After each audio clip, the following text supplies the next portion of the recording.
যেই না পরম বৈষ্ণবের মাথাটা নিমাইয়ের পায়ে। অদ্বৈত আচার্যের বয়স তখন 57 বছর আর নিমাইয়ের বয়স 5 বছর। 5 বছরের নিমাইয়ের পায়ে যেই না অদ্বৈত বৈষ্ণবের মাথা, নিমাই কি করেছে জানো?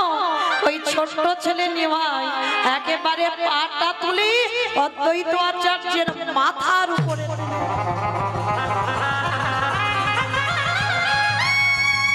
আর জানতে বাকি থাকে বাবাকে ভগবান।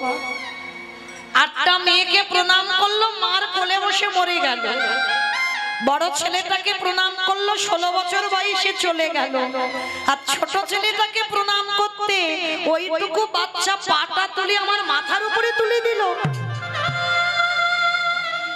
তাহলে এ তো অন্য কেউ নয়, কারণ আমি এমন একজন ব্যক্তি।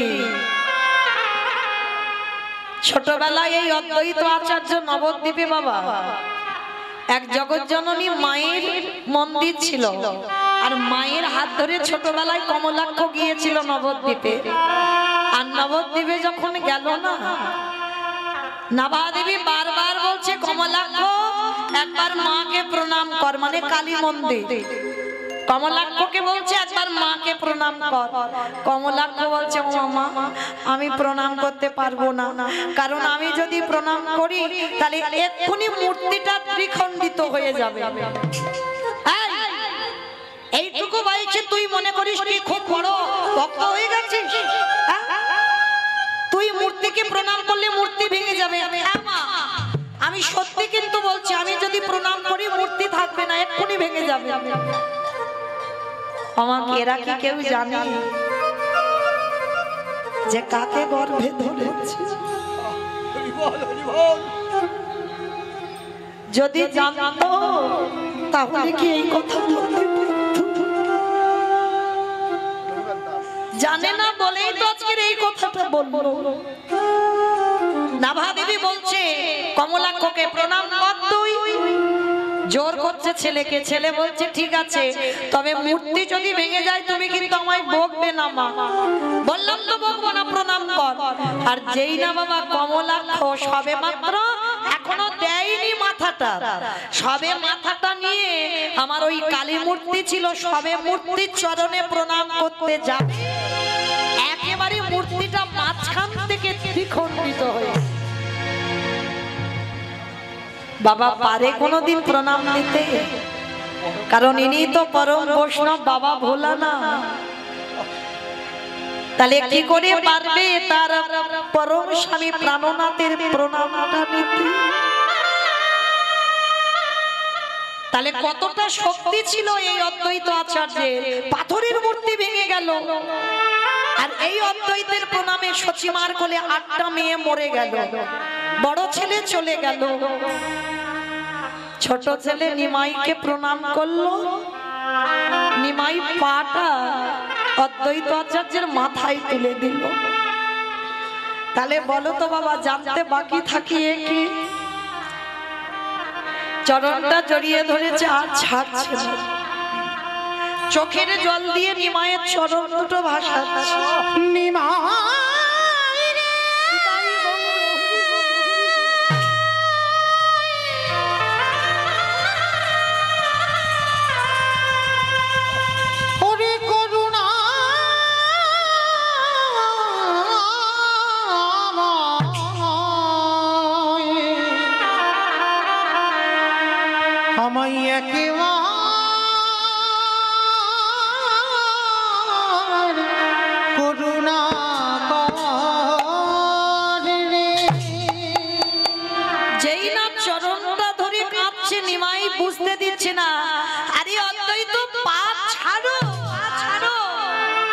কিছুতে ছাড়ছে না। প্রভু আমি জানি তুমি কে।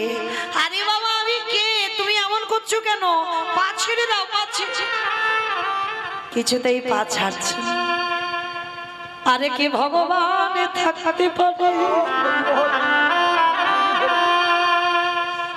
ভক্ত যদি একেবারে গায়ে মনোবাক্যে কাঁদিতে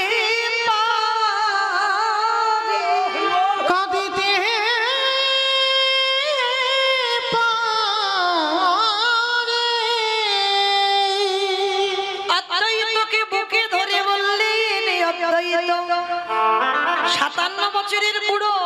আর 5 বছরের নিমাই।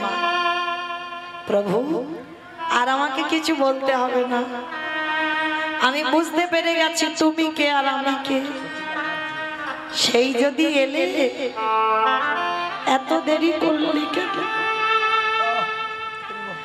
12টা বছর তুলসী চন্দন অগুরু দিয়ে তুলসী পত্র ভাসানো, সেই যদি এলে তো এত দেরি করলি কেন? নিমাই হেসে বলছে, অদ্বৈত দেরি আমি করি না, ভক্তের ডাক যেদিন সঠিক হয়ে যাবে সেদিন আমাকে কেউ ধরে রাখতে পারবে না। আমি তো সবারে দরজার ধারে দাঁড়াইয়ে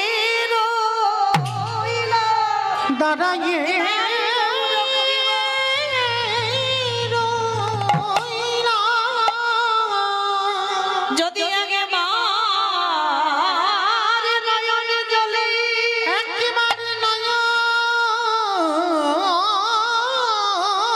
জলে কৃষ্ণ তোমার হলাম বলে, হ্যাঁ কৃষ্ণ তোমার হলাম বলে, যদি একজন ভব ডাকার মতো ডাকি আমারে ভগবান কি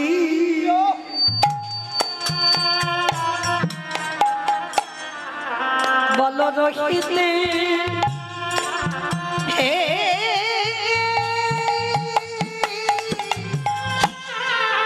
রহিতে পারে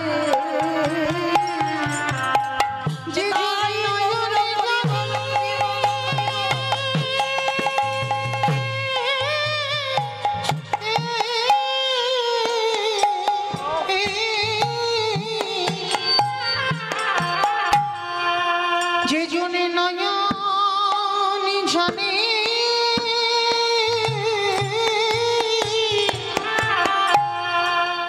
ডাকার মতো ডাকিতে পাহাড়ে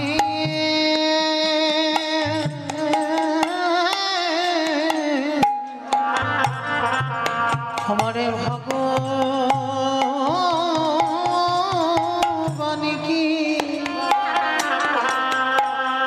ভগবান কি রহিতে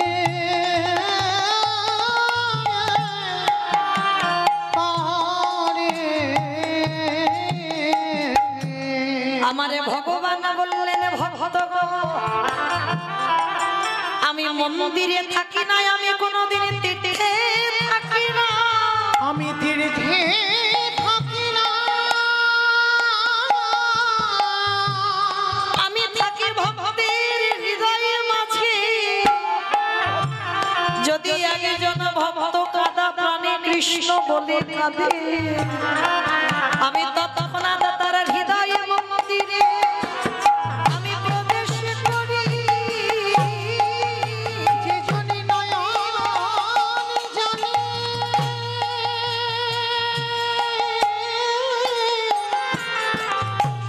কৃষ্ণ বলে কাঁদিতে পারে, আমি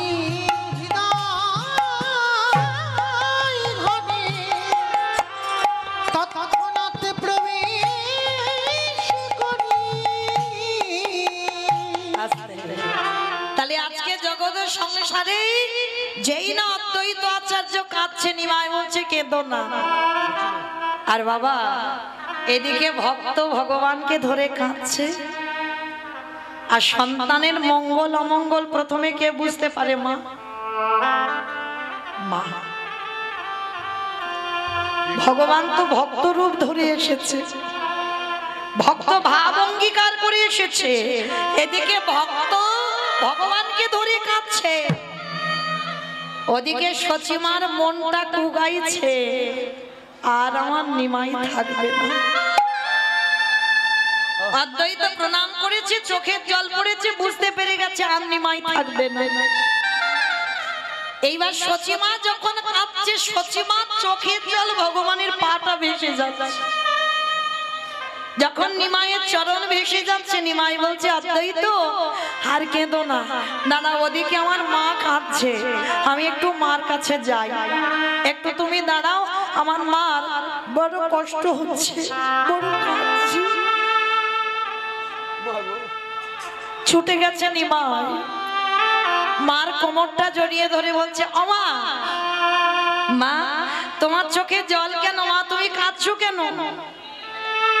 আচ্ছা বাবা, ডাক্তার যদি বলে দেয় তোমার সন্তানকে তুমি চিকিৎসা করছো কিন্তু বেশি দিন আর থাকবে না তোমার কাছে, যদি মা জানতে পেরে যায় সে মায়ের অবস্থা কেমন হয়? সচিমা তো বুঝতে পেরে গেছে নিমাই আর থাকবে না, কাছে দাঁড়িয়ে দাঁড়িয়ে নিমাই এসে মার গলা জড়িয়ে ধরে বলছে, ও মা, মা গো তোমার চোখে জল কেন, তুমি কাঁদছো, তুমি আমায় বলো তুমি কেন কাঁদছো? মা তাড়াতাড়ি করে জলটা মুছে নিয়ে বলছে, কই বাবা আমি কাঁদিনি তো, আমি কাঁদবো কেন, আমি কাঁদিনি। মা জগতে সবাই মিথ্যাবাদী, তুমি আমার মা হয়ে তুমিও মিথ্যা বলছো কি বাবা? জগতে আমাদের মতো মিথ্যাবাদী আর কেউ আছে? আমরা বললাম কৃষ্ণ ভজন করব, কেউ করছি না বাবা, সারাদিন শুধু বিষয় বৈভবে ডুবে রইলাম, আমার করে গেলাম।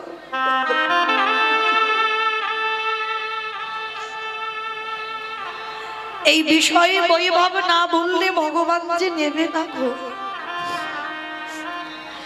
আজকে যেই না মা কাঁদছে, মাকে বলছে, মা জগতে সবাই মিথ্যাবাদী, তুমিও মিথ্যা বলছো। বলে কেন রে নিমাই, আমি কি এমন মিথ্যা বলেছে? বলে মা আমি জানি তুমি কেন কাঁদছো। এইবার মা ঘুরিয়ে ধরেছে, নিমাই তুই যখন গোটা জগতের খবর রাখিস তাহলে তুই তোর মায়ের যে কান্নার খবরটাও তো রেখেছিস, তাহলে বলতো নিমাই আমি কেন কাঁদছি? তার নিমাই বলছে, মা তুমি যে কেন কাঁদছো আমি বলবো, কিন্তু বললে তুমি সহ্য করতে পারবে তো? কারণ আমি তো জানি তোমার কাঁদার কারণটা কি, আমি বলবো তুমি নিতে পারবে তো? নিমাই তোর 8টা দিদিকে হারিয়েছি, বড় দাদাকে হারিয়েছি, তোর বাবাকে হারিয়ে কেঁদে কেঁদে আমি পাষাণী হয়ে গেছি। আমার আর কোনো দুঃখতে দুঃখ মনে হয় না, কোন শোকে আমার শোক মনে হয় না, আমার হৃদয়টা পাষাণের থেকে আরো কঠিন হয়ে গেছে। বল বাবা, আজ আমি তোর মুখ থেকে শুনবো আজকে তুই আমি কেন কাঁদছি। তবে শোনো মা, আমার কথাটা শুনবার পর তোমার হৃদয়টা ভেঙে চৌচিরে হয়ে যাবে, তুমি শক্ত করে তোমার হৃদয়টা ধরে রেখো। তুমি কাঁদছো এই কারণে তুমি জানতে পেরে গেছো যেদিন তোমার নিমাইয়ের 24 বছর বয়স হবে সেদিন তোমার নিমাই সারা নদিয়াবাসীকে কাঁদিয়ে তোমাকে কাঁদিয়ে চির জনমের মতো হয়ে যাবে সর্বত্যাগী সন্ন্যাসী। নিতাই গৌর হরি বল হরি বল। যেই না বলল সর্বত্যাগী সন্ন্যাসী, সঙ্গে সঙ্গে নিমাই বলল, তবে মা আমি কথা দিলাম, তুমি না বললে তো আমি যাব না, তুমি যেদিন বলবে নিমাই তুই চলে যাবি সেদিন চলে যাব, তার আগে জগতে আমার কেউ কোথাও পাঠাতে পারবে না। আর তবে মা আমি যাব বটে, আমার যাওয়ার পর আমি 3টে জায়গায় সর্বদাই থাকব। কোথায় জানো? ওই রাঘবের আলয়ে, ওই নিত্যানন্দ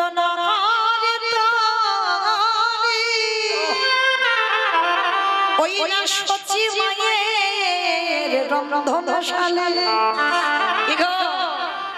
রান্না করতে গিয়ে যদি একবার কেউ সচি মাকে স্মরণ করতে পারো তার রান্না স্বাদই আলাদা হয়। কেন? নিমাই তিনটে জায়গায় সন্ন্যাসের পরেও বর্তমান আছে। কোথায়? রাঘবের আলয়ে, নিত্যানন্দ নর্তনে, সচী মায়ের রন্ধনে। তা এইবার নিমাই বলছে, ওমা তুমি কেঁদো না, আমি কথা দিলাম তুমি বললে আমি তবে যাব। কিন্তু বাবা আপনারা আমরা তো সবাই জানি সেই নিমাই 24 বছর বয়সে সন্ন্যাসী হয়ে গেল। তাহলে ভালো করে বিচার করে দেখে, আমরা একটা সন্তান হারিয়ে পাগলিনী হয়ে যায়। আর সচিমার দশাটা কি গো? প্রথমে 8টা মেয়ে চলে গেল, দ্বিতীয়বারে বড় ছেলেটা চলে গেল, আবার ছোট ছেলেটাও চলে গেল। তাহলে কেমন মা অপরাধ করেছিল? নিশ্চয়ই তো বাবা কোনো অপরাধ ছিল, যার জন্য মায়ের এই দশা। অপরাধটা কি জানো? এই অপরাধের কথা শুনতে গেলে বাবা আমাদের যেতে হবে একটুখানি সেই ত্রেতা যুগে রঘুপতি রামচন্দ্রের অবতার, যার জন্য সচিমা কলিযুগে বসে বসে কাঁদছে অতগুলো ছেলে মেয়ে হারিয়ে। তাহলে অপরাধটা করেছিল কবে? শুনে নাও বাবা।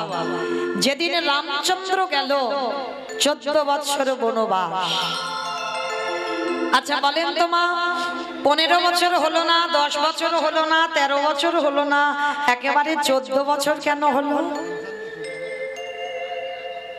কইকেয়ী মা কি স্বামীর কাছে বলতে পারতো না যে আমার রাম 10 বছর বনে যাক, 13 বছর বনে যাক, 12 বছর যাক, 15 বছর যাক, 14 বছর বললো কেন? কি বাবা কারণ যদি না থাকতো তাহলে 14 বছরের উপরে চাপ দিয়ে বলতে পারতো?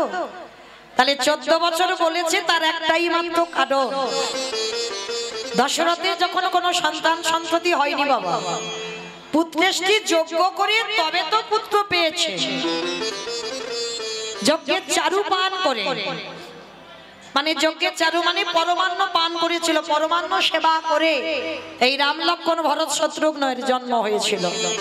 কিন্তু এর আগে দশরথ একটা অভিশাপগ্রস্ত ছিল, মানে গোটা সূর্য বংশে একটা অভিশাপ দেওয়া ছিল যে এই সূর্য বংশে যদি কোনো সন্তান জন্ম নেয় আর সে যদি 25 বছরের আগে রাজ সিংহাসনে বসে, তৎক্ষণাৎ তার অপঘাতে মৃত্যু হবে। অভিশাপ দিয়ে রেখেছিল। আর সেই অভিশাপটা শুনে দশরথ হেসে কথাটা উড়িয়ে দিয়েছিল, হায় হায় হায় হায়, কাকে অভিশাপ দিচ্ছ? আমার সূর্য বংশে তো কোনো বংশধরই নেই। পরে বাবা যজ্ঞ করে যখন রাম লক্ষ্মণ ভরত শত্রুঘ্নকে পেল আর ছেলেটাকে পেয়ে আনন্দে ভুলে গিয়েছিল বাবা দশরথ অভিশাপের কথা। কিন্তু মনে ছিল শুধু একজনে, সেটা হলো বাবা কইকেয়ী মা। মায়েরা একটা কথা বলি, যদি এখানে কেউ সৎ মা হয়ে আছো, যদি কেউ সৎ মা হয়েছ, তো চেষ্টা করো মা যেন কইকেয়ী মার মতো সৎ মা হও। সৎ মা মানে কি? কথাতেই উত্তর বেরিয়ে যাচ্ছে, দেখেন সৎ মা, হৃদয় তার পবিত্র হবে, হৃদয় তার সৎ হবে। মনে রেখো মা, যে যার হৃদয়ে মাতৃত্ব থাকবে, শুধু নিজের ছেলেটা ছেলে আর অন্যের ছেলেটা ছেলে নয়, সেটা কোনোদিন মায়ের হৃদয়ে আসে না। যদি তুমি প্রকৃত মা হও, তোমাকে যদি কেউ মা বলে ডাকে, তুমি নিজের ছেলেকে যেমন চোখে দেখবে, তার থেকে বাবা বেশি চোখে দেখতে হবে অন্যের ছেলেটাকে। কারণ নিজের ছেলের বেলায় যদি বাবা একটু কম দামি জামা কাপড় কিনে দাও, কিন্তু এই সব ছেলের বেলা তোমাকে দামি জামা কাপড় দিতে হবে। নিজের ছেলে বললে বুঝবে, কারণ ওটা তুমি তার মা। তোমার ছেলেকে একটা ছোট বাটিতে খেতে দাও, আর অন্যের ছেলেকে বাবা বড় বাটিতে খেতে দিতে হবে। যদি তোমার চরিত্রটা এমন হয়, তাহলে তুমি কিঞ্চিত কইকেয়ী মার চরিত্র অর্জন করেছো। এই যে রাম রাজা হবে যখন রাজ্যে ঘোষণা হলো, কারোর মনে ছিল না মা, কইকেয়ী মার মনে ছিল রাম যদি রাজা হয় আমার রামের মৃত্যু হয়ে যাবে। কারণ দশরথ তো ভুলে গেছিল অভিশাপের কথা, শুধু মনে ছিল আমার কইকেয়ী মা, আমার রাম যদি রাজা হয় আমার রামের মৃত্যু হবে। কারণ অভিশাপ আছে 25 বছরের আগে রাজা হওয়া যাবে না। তাহলে কি হবে? রামকে কায়দা করে এই রাজ্যের বাইরে পাঠিয়ে দিতে হবে। ভালো করে ভাবে, রামের যদি তখন অত কম বয়স হয়, ভরতের কি 25 বছরের বেশি বয়স ছিল? ছিল না তো। এই ত্যাগের জায়গাটা একটু লক্ষ্য করে, এদের বলবে মা, মরণ যদি হয় আমার ভরতের হোক, মরতে যদি হয় আমার ভরত মরুক, কিন্তু আমার রাম যেন ভালো থাকে। এত বড় কথা কইকেয়ী মা কাউকে বলতে পারেনি, কিন্তু আমার রাম জানতো। ওই বনবাসে যাওয়ার আগে রাতের অন্ধকারে কইকেয়ী মাকে গিয়ে বলেছিল, মা আমি যদি বনবাসে না যাই, আমার জন্য কত যোগী মুনি ঋষিরা যুগ যুগ ধরে তপস্যা করছে, আমাকে পাবার জন্য কঠোর পরিশ্রম করছে, কবে রামের চরণ পাবো। আর আমি যদি অযোধ্যায় রাজ সিংহাসনে বসি, তাহলে তো আমি এদেরকে উদ্ধার করতে পারবো। তাই কৃপা করে তুমি একমাত্র আমার সেই মা, যে কথাটা কাউকে তুমি না বলে তুমি আমাকে বনবাসে পাঠাবে। আর কইকেয়ী মা এই কথাটা গোপনে রেখে রামকে বনে দিল, ভরতকে 14 বছরের ভরতকে বনবাসে দিয়ে, হরি বল, রামকে বনবাসে দিয়ে ভরতকে রাজ সিংহাসনে বসালো। আর যেদিন আমার রাম ফিরেছিল বাবা অযোধ্যায়, অযোধ্যায় তো সাজো সাজো রব, যেদিনটা বাবা আমরা কালী পূজার দিন, দিওয়ালি, ওই দিন রামচন্দ্র ফিরেছিল বনবাস থেকে। যার জন্য বাবা ঘরে ঘরে মোমবাতি জ্বালা হয়, ঘরে ঘরে প্রদীপ জ্বালানো হয়। কেন? অযোধ্যা থেকে রাম চলে গিয়েছিল, সেদিন থেকে অন্ধকার নেমে এসেছিল। আর যেদিন রাম আসবে সারা অযোধ্যা চারিদিকে বাবা ওই প্রদীপ মোমবাতি চারিদিকে আলোয় আলোকিত হয়েছিল, সোনার মতো ঝলমল করছিল। আজকে রাম ফিরে এসে দরজায় দাঁড়িয়েছে, দরজায় দাঁড়িয়ে শুধু একটাই কথা ডাক দিয়েছিল, মা মা।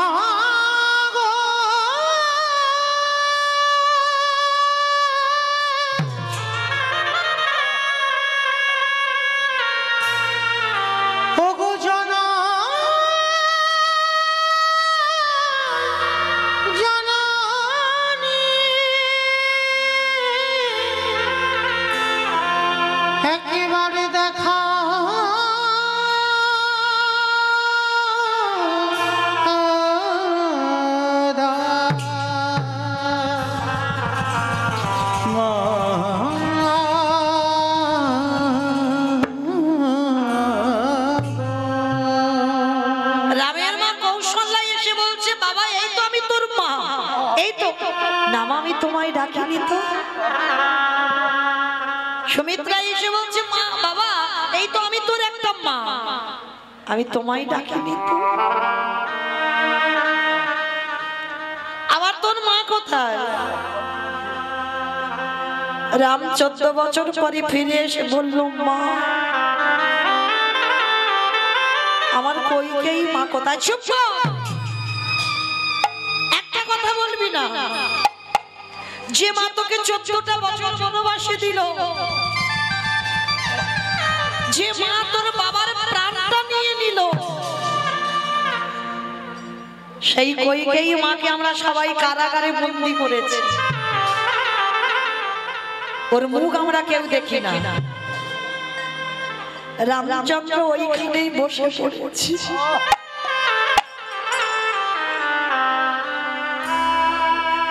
এটা কি করেছে তোমরা? আমার কইকেয়ী মাকে কারাগারে দিয়েছে। হ্যাঁ দিয়েছি, ওর মুখ আমরা কেউ দেখতে চাই না।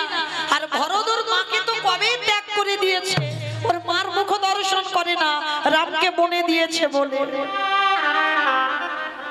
এত বড় ত্যাগ একবারও কাউকে বলিনি বাবা। আমি রামের মঙ্গলের জন্য রামকে বনে পাঠিয়েছি, একবারও কাউকে বলিনি। কইকেয়ী মা কেঁদে কেঁদে অন্ধ, কইকেয়ী মা শেষ পরিণতি দেখে। কেঁদে কেঁদে অন্ধ, চোখে দেখতে পায় না, রামের জন্য কেঁদে। শুধু ওই কারাগারে খুঁজে বেড়াচ্ছে রাম, আমার রাম এলি বাবা। ওরে রাম রে,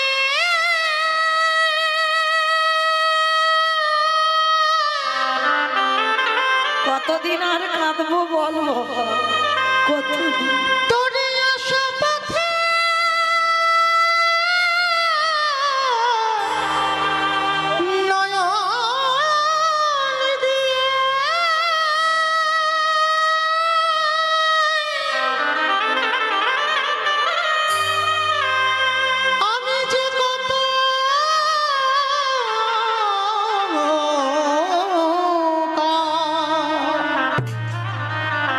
আমি যে কত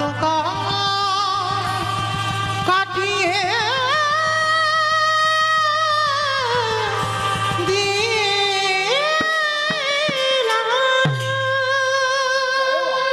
কারাগারে খুঁজে বেড়াচ্ছে রাম। একবার আয় না বাবা, মরার আগে একবার অন্তত তোকে দেখে যেন যেতে পারি। চোখে দেখতে পাই না। রাম বনবাস থেকে ফিরে সবার প্রথমে কারাগারের দরজায় গিয়ে আছাড় খেয়ে রামের মাথাটা কইকেয়ী মার চরণে। নিতাই গৌর হরি বল, হরি বল, হরি বল। যিনি বিশ্বের স্রষ্টা মালিক ভগবান, তার মাথাটা পড়েছে কইকেয়ী মার চরণ। কে কে আমার পা দুটো জড়িয়ে ধরলি? কে? সর্বাঙ্গে হাত বুলাচ্ছে, চোখে তো দেখতে পাচ্ছে না। রাম বলে উঠলো, মা। কে? কে আমায় মা বলি ডাকলো? কে তুই? আমি তোর রাম, নয়ন জলে মায়া।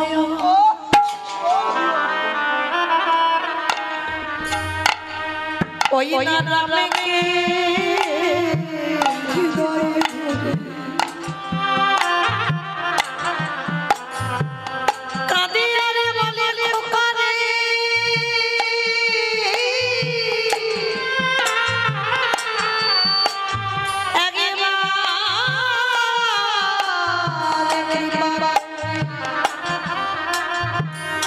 একবার করুণা করে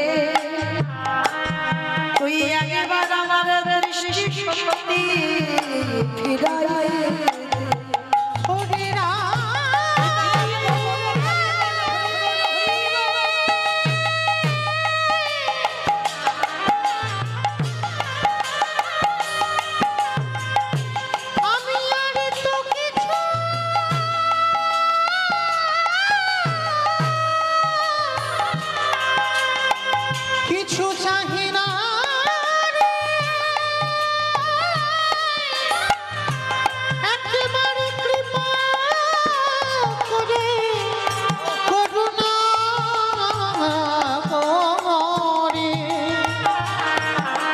আমার দৃষ্টি শক্তি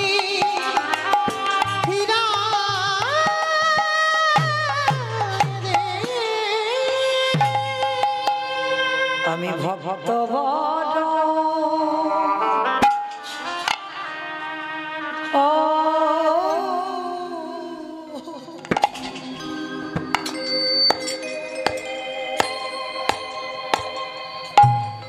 ভালো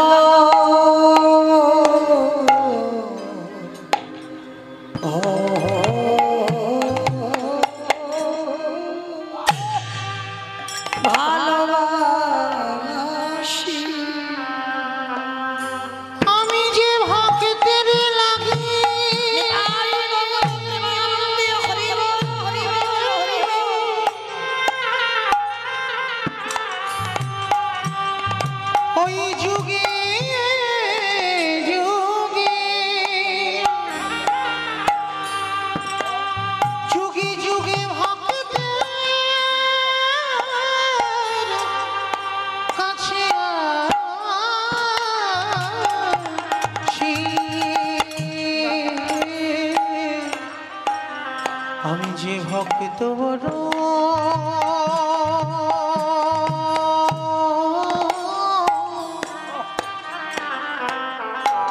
ভালো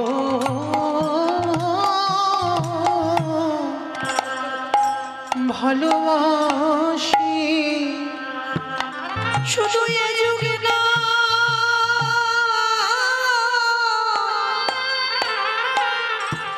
প্রতি যুগে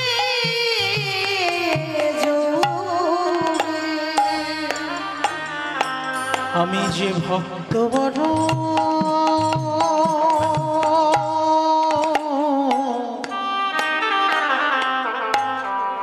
বড় ভালো ভালোবাসি যে করে আমার আশি তারে করে সমনা তবু যদি না ছাড়ি আমার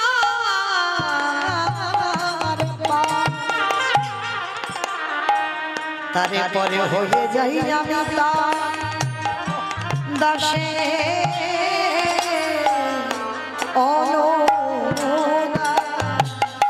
যে যদি নয়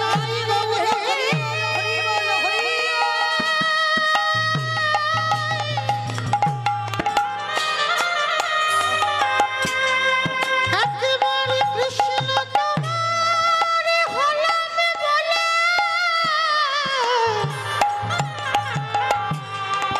ডাকারে মতো করে ডাকিতে পারে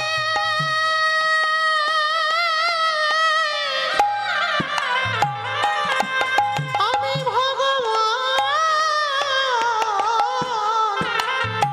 ভগবান হয়ে সেই ভক্তের দাঁড়ে সেই ভক্তের দাঁড়ে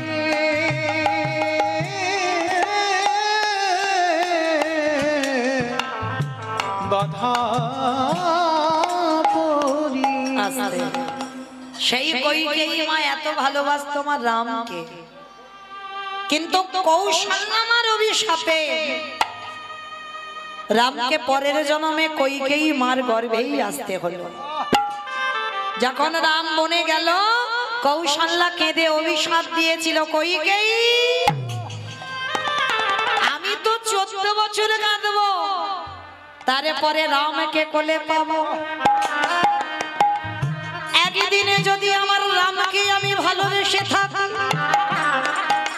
তোকে আমি অভিশাপ দিয়ে রাখলাম। 14 বছর পরে রাম ফিরে পাবো, কিন্তু আমি একজন মা হয়ে তোকে অভিশাপ দিলাম, যতবার তুই জগতে সন্তানের জননী হবি ততবার তোকে জনমে জনম পুত্র হারা হতে হবে।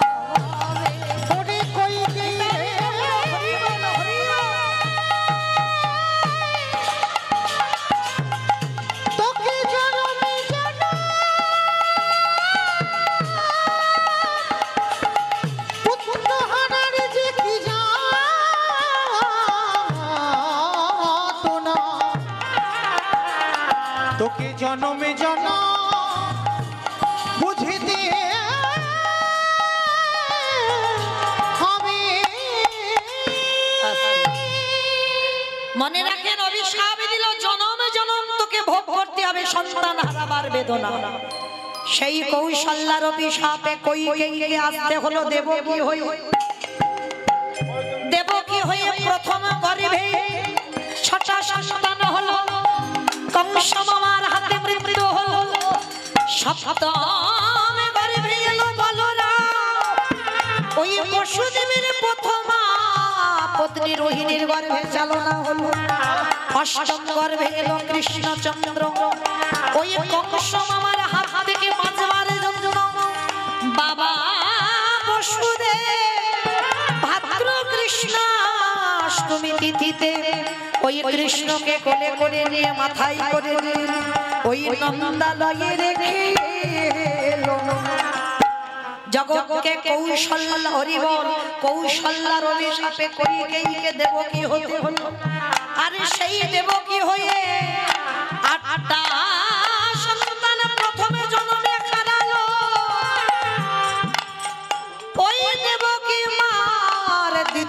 জন্ম হলো গুন্ডিচা মা। গুন্ডিচা মা মানে ইন্দ্রদম্ন রাজা স্ত্রী, জগন্নাথ ধাম পুরী ধাম যে প্রতিষ্ঠা করেছিল ইন্দ্রদম্ন রাজা, ওরই স্ত্রী যার নাম হলো গুন্ডিচা। আর ওই গুন্ডিচা একটা নয়, দুটো নয়, তিনটে নয়, 10টা নয়, কটা? 18টা সন্তান হলো। যারা যাবেন দেখবেন 18টা ছেলে মাথার রক্ত দিয়ে 18 নালা হয়ে আছে।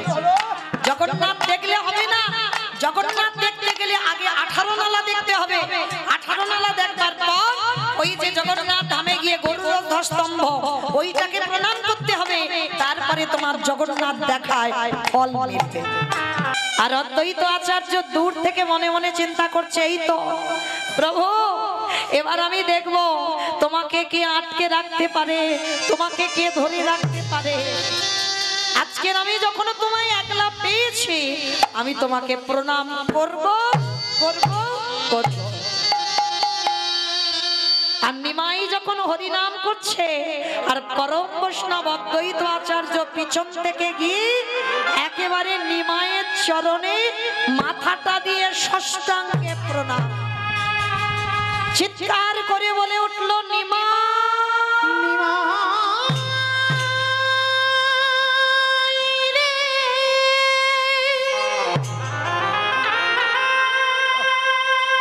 তুই নাকি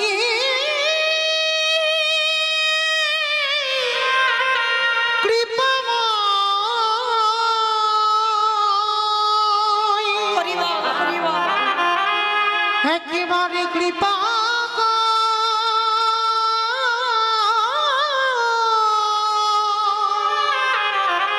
ওরে নিমাই রে। তাহলে গুন্ডিচার 18টা সন্তান হলো, 18টা ছেলের রক্তেতে হলো 18 নালা। ভেবে দেখেন বাবা, হিসাব করে রাখবেন। প্রথম জন্মে 8টা গেল দেবকী, দ্বিতীয় জন্মে গুন্ডিচা হয়ে 18টা সন্তান গেল। সেই গুন্ডিচা আমার তৃতীয় জন্ম হলো নদিয়ার মাটিতে, ওই নীলাম্বর চক্রবর্তীর কন্যা শচী ঠাকুরার। শচী মায়ের প্রথম 8টা কন্যা সন্তান মারা গেল, যেটার কথা আগেই বললাম অদ্বৈতের প্রণামী। 8টা মেয়ে মরে গেল।